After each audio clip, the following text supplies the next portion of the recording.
आकाशवाणी भूज समाचार विभाग रजू करे तो मन की बात के आवरी गंदल कच्छी बुलेटिन।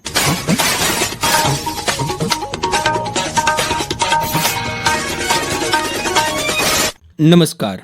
प्रधानमंत्री नरेंद्र मोदी चौयों के बोडी पहला 75मो प्रजासत्ताक दी धामधूम थी मनाए में आयो। आज आकाशवाणी थी मन की बात कार्यक्रम में श्री मोदी चौं के भारत जो बंधारण ऊंडे मंथन से बने हुआ है, इतरे इनके जीवंत दस्तावेज चे में अचे तो 2 दिन पहले हम सभी देशवासियों ने 75वां गणतंत्र दिवस बहुत धूमधाम से मनाया है। इस साल हमारे संविधान के भी 75 वर्ष हो रहे हैं और सुप्रीम कोर्ट के भी 75 वर्ष हो रहे हैं। हमारे लोकतंत्र के ये पर्व मदर ऑफ डेमोक्रेसी के रूप में भारत को और सशक्त बनाते हैं। भारत का संविधान इतने गहन मंथन के बाद बना है कि उसे जीवंत दस्तावेज कहा जाता है।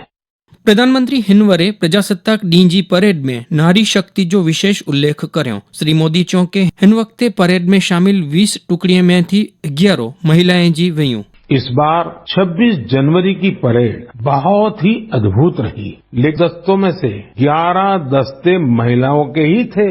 हमने देखा कि जो झांकी निकली उसमें भी सभी महिला कलाकार ही थी। जो सांस्कृतिक कार्यक्रम है उसमें भी करीब 1,500 बेटियों ने हिस्सा लिया था। कई महिला कलाकार शंख, नादस्वरम और नागदा जैसे भारतीय संगीत वाद्य यंत्र बजा रही। 21वीं सदी का भारत ऐसे ही विमेन लेड डेवलपमेंट के मंत्र के साथ आगे बढ़ रहा है।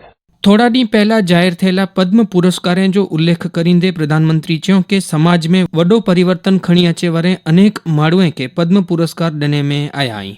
प्राकृत, मालवी और लंबाड़ी भाषा में बहुत ही शानदार काम करने वालों को भी ये सम्मान दिया गया है। विदेश के भी कई लोगों को पद्म पुरस्कार से सम्मानित किया गया है, जिनके कार्यों से भारतीय संस्कृति और विरासत को नई ऊंचाई मिल रही है। इनमें फ्रांस, ताइवान, मैक्सिको और बांग्लादेश के नागरिक भी शामिल है।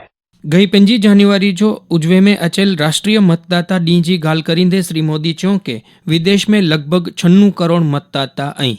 आज देश में करीब 96 करोड़ मतदाता है। आप जानते हैं ये आंकड़ा कितना बड़ा है? ये पूरे यूरोप की कुल जनसंख्या से भी करीब 1.5 गुना है। मैं चुनाव आयोग की सराहना करना चाहूंगा, जिसने देश में लोकतांत्रिक मूल्यों को मजबूत करने के लिए निरंतर प्रयास किए हैं। साथियों, आज देश के लिए उत्साह की बात ये भी है कि दुनिया के अनेक देशों में जहां वोटिंग परसेंट कम हो रहा है, भारत में मतदान का प्रतिशत बढ़ता जा रहा है। खेलकूद जो उल्लेख करींदे श्री मोदी खिलाड़ियों जी प्रतिभाएं के बारा खणिया चेला करे सतत नवा माध्यम तैयार थई रही इन गालते राजीपो व्यक्त कर्यो। आज खेलों की दुनिया में भी भारत नित नई ऊंचाइयों को छू रहा है। स्पोर्ट्स की दुनिया में आगे बढ़ने के लिए जरूरी है कि खिलाड़ियों को ज्यादा से ज्यादा खेलने का मौका मिले और देश में भली भांति के स्पोर्ट्स टूर्नामेंट भी आयोजित हो। इसी सोच के साथ आज भारत में नए नए स्पोर्ट्स टूर्नामेंट्स आयोजित किए जा रहे हैं। प्रधानमंत्री चौं के पिंड आवतीकाल जो परीक्षा पे चर्चा कार्यक्रम जे 7वें अंक जी उत्सुकता से वाट नेरे रे आई। परीक्षा पे चर्चा का ये 7वां संस्करण होगा। एक ऐसा कार्यक्रम है जिसका मैं हमेशा इंतजार करता हूँ। इससे मुझे स्टूडेंट्स के साथ बातचीत करने का मौका मिलता है और मैं उनके परीक्षा संबंधी तनाव को कम करने का भी प्रयास करता हूँ। पिछले 7 वर्षों में परीक्षा पे चर्चा शिक्षा और परीक्षा से संबंधित कई मुद्दों पर बातचीत करने का एक बहुत अच्छा माध्यम बनकर उभरा है। અને हिन साथे मन की बात के आवरी गंदल ही कच्ची बुलेटिन हेडा पूरो थयो।